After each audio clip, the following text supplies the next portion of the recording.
Good afternoon. This is the response to COVID-19 program on TDT and TDT Live Online on Facebook. I'm Vidjaya Ramkhalawan. Well, today is World Environment Day, the most renowned day for environmental action.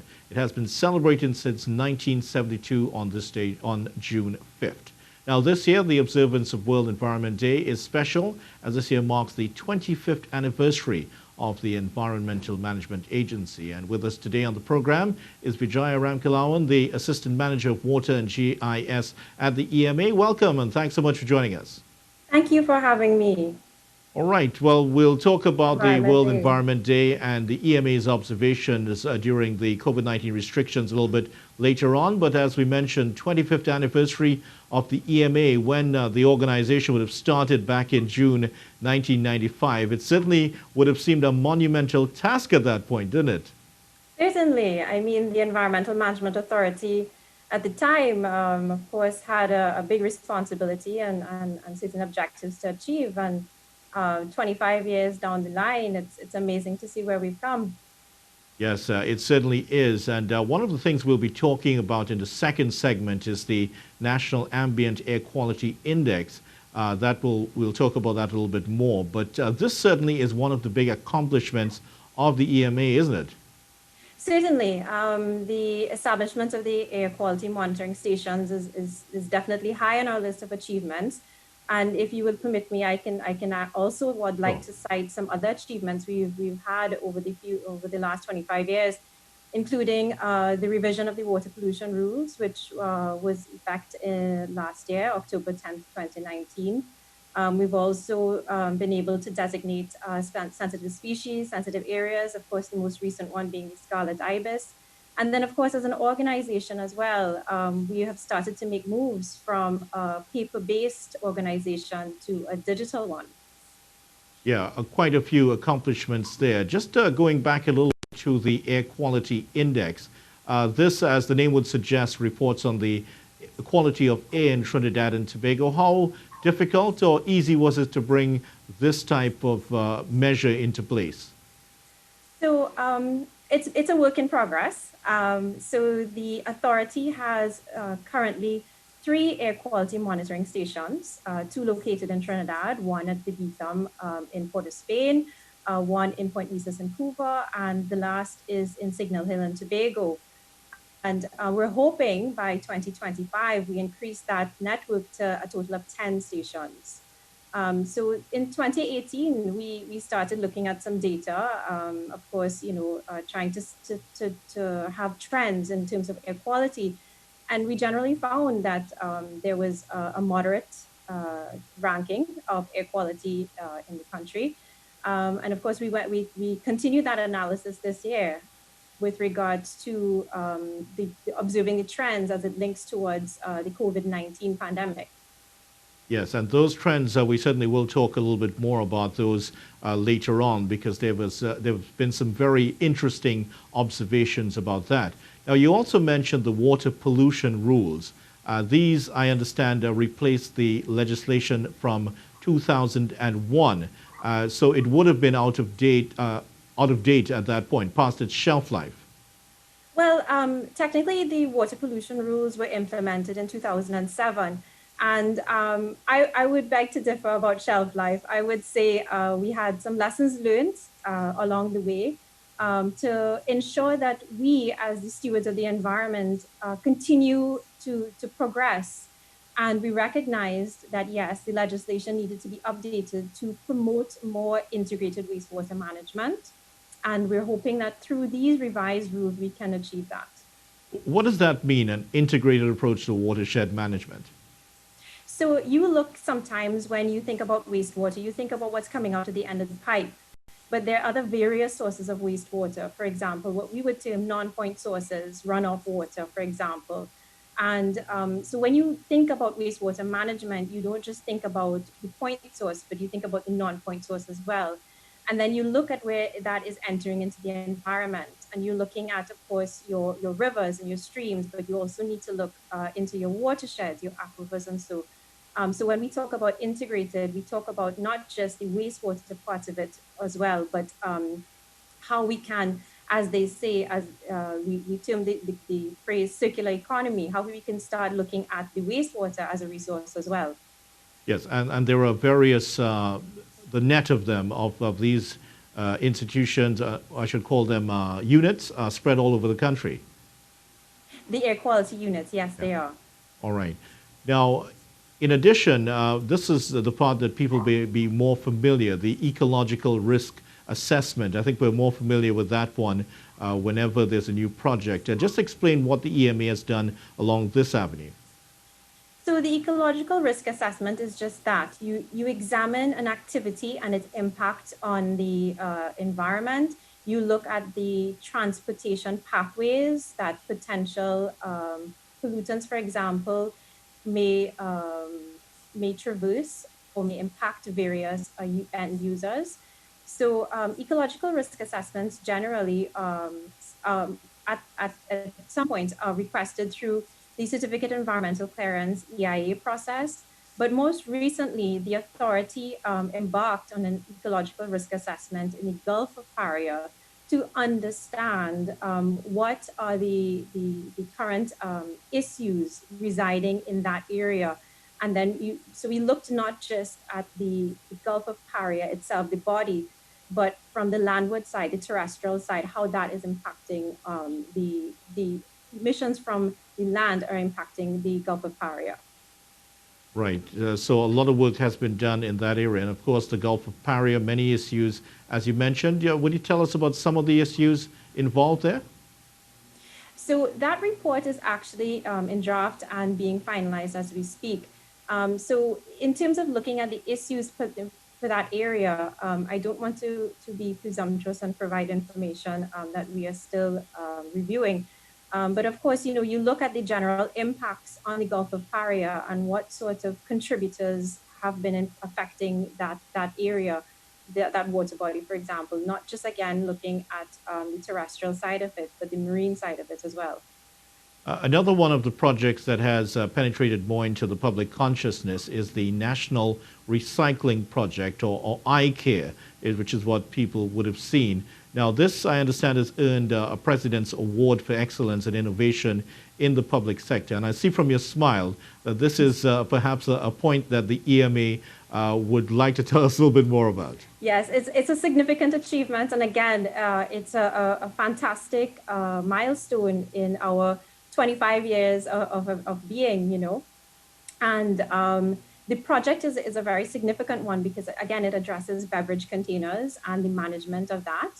And so it's interesting that you brought up the point as well, because through our observations during the COVID-19, we recognize that persons continue their recycling behavior. They when we looked at the haulage volumes for the bins and clearing out the bins, it looked as though households either continued to maintain their recycling habit, or some have actually adopted recycling as a habit.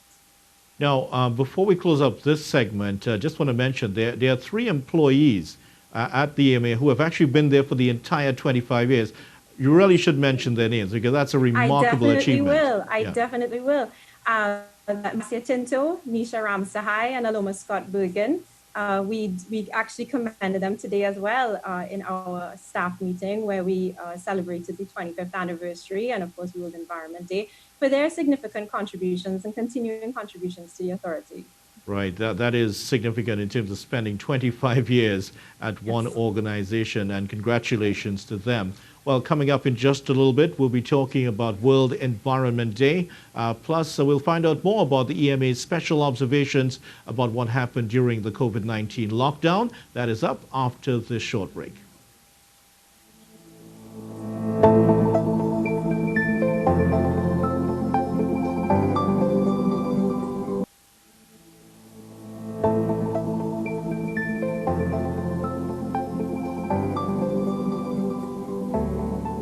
Welcome back. Today is World Environment Day, and the EMA is celebrating with a particular theme.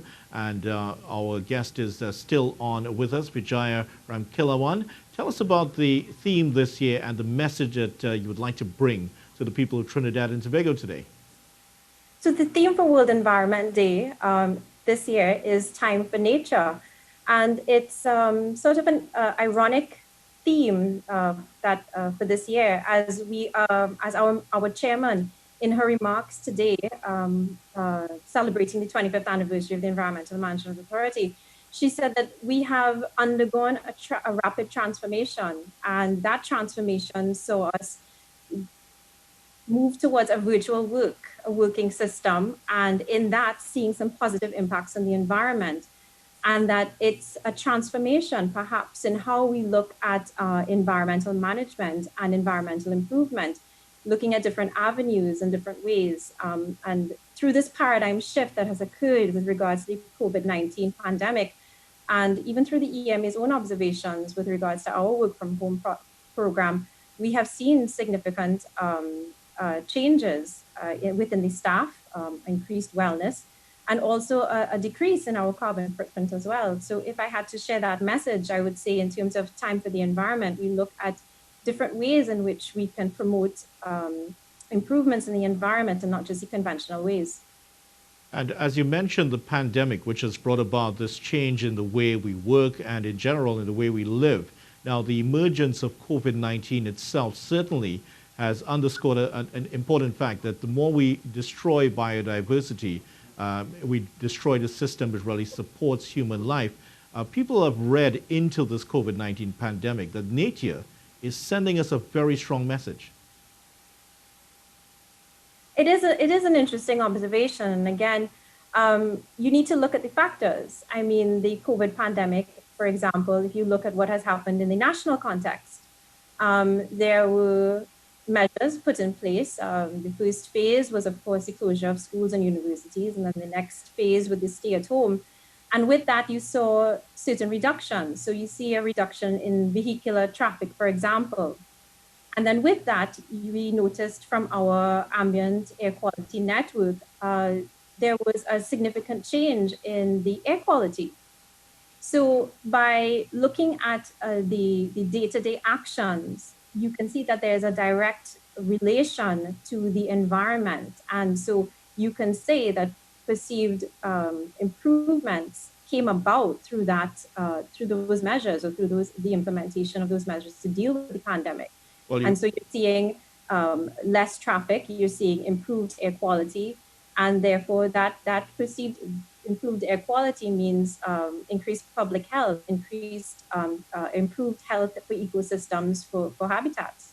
Well, you've led us nicely into that topic we were going to get into, which is the data on the ambient air quality. And you talked a little bit about what the study has shown.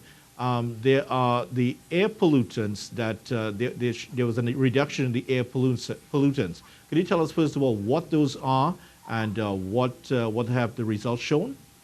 Certainly. So our air quality monitoring stations, they generally measure carbon monoxide, particulate matter, and nitrogen dioxide. And so when we examined the data, so for example, if I can zone in particularly to the Port of Spain station, we saw almost a 42% reduction in particulate matter in the air.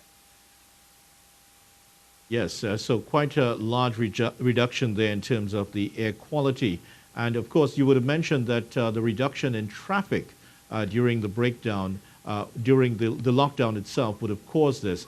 The study actually compared, was it the early part of March and the late part of March, is it?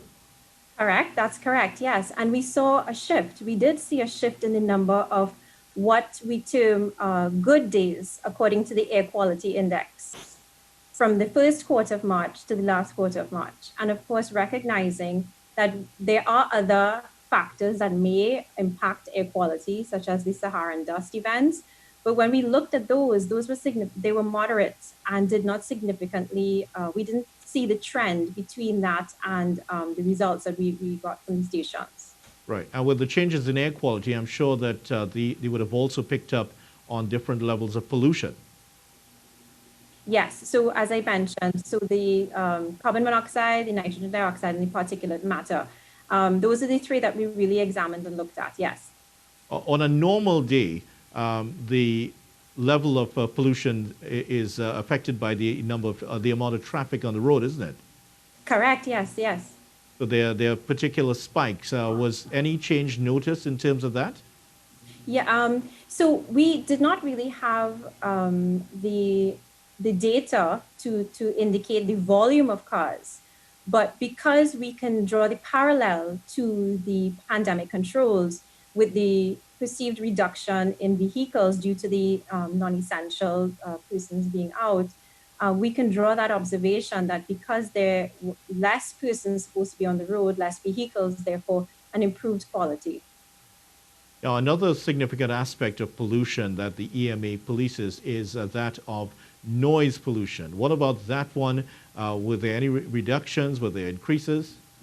Yes, in fact, we noticed a reduction, a significant reduction, in fact, and how we measured that is we looked at the volume of complaints that came into the authority during the time, because as you would appreciate, due to the the restrictions, there were no events, and therefore there were no noise variations issued for that period of time. So our measurement for noise came from the volume of the complaints that came into the authority. And we saw almost a 90% reduction in the complaints with regards to noise. And we believe that that can be attributed to the closure of bars and, of course, the no pets and no parties and so on. Well, that really tells you something about what happens on a normal, when life was normal back then because of the number of pets and people playing music at bars. Yes. Yeah, it certainly does.